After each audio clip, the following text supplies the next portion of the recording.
सगळ्या आंदोलनामध्ये बघतोय अभिव्यक्तीच्या, आपण या आंदोलनामध्ये बघतोय वेगवेगळ्या अभिव्यक्तीच्या पद्धती आहेत आणि त्याच्यामध्ये इथे आपल्याला फकीर दिसलेला आहे आणि आपण बघतोय की त्याच्या मागे आपल्याला झोळा वगैरे पण बायसेप नका दाखवू, झोळा दाखवतो म्हणजे आता फ्लेक्स करतोय तो, हरकत नाही, चढूयात आपण. सर तुमचं भाई नाव काय तुमचं? माझं नाव आदित्य इंगळे. आदित्य तुम्ही काय करता? मी अकाउंट मॅनेजर आहे, पुण्यामध्ये मी काम करतो. सातारचा कडे आहे, मग बायसेप बनतो आहे. पण मुद्दा आहे या सगळ्या प्रोसेसमध्ये काय तुम्ही फकीर बनलेला आहात, तिथे झोळ आहे, काय सांगायचं, काय म्हणायचं? माझा मेसेज, मी फकीरचा वेश घेतलाय सोंगाड्यासारखा आणि माझा फकीरला हा संदेश आहे आणि हे बोलून दाखवतो आहे. मैं फकीर हूँ देश बर्बाद करने के लिए, बच्चों को मारने के लिए, मैं कान पकड़कर माफी मांग रहा हूँ और झोला लेकर जा रहा हूँ.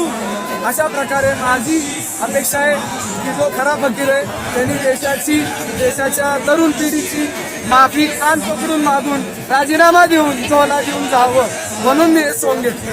आता आपण हो गया असं आपण असंही झालं.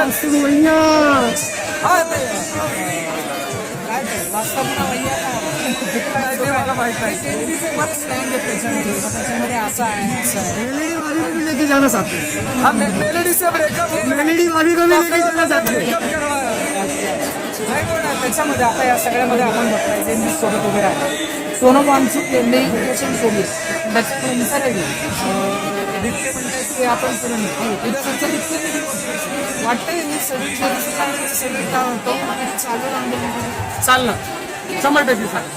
कारण आतापर्यंत असे अनेक आंदोलन झाले, पण जे वातावरण ह्या आंदोलनात दिसून येतं ते साधं नाही. काय वेगळे तुम्ही? कारण की तरुण आहेत, यांची बुद्धी अजून भ्रष्ट झालेली नाही, यांची डोकी अजून पिकलेली नाहीत, नवीन आहेत आणि स्वच्छ पिढी. म्हातारे जे पिकून बसलेले राजकारणात मुरलेले अशी लोक नाही आहेत. कुठलाही पॉलिटिकल अजेंडा नाही, कुठल्याही पक्षाचा इथं काय हात नाही. तरुण पिढी स्वतःच्या हक्कासाठी उभी आहे. त्यामुळे हे आंदोलन महागात पडलं.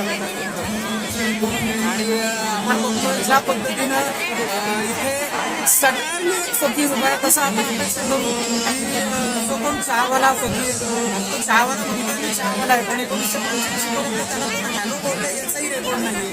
पण ते असतील तर प्लीज कोरोना दो आणि सोडा आता आपल्या देशामध्ये असं म्हणूया. थँक्यू. थँक्यू.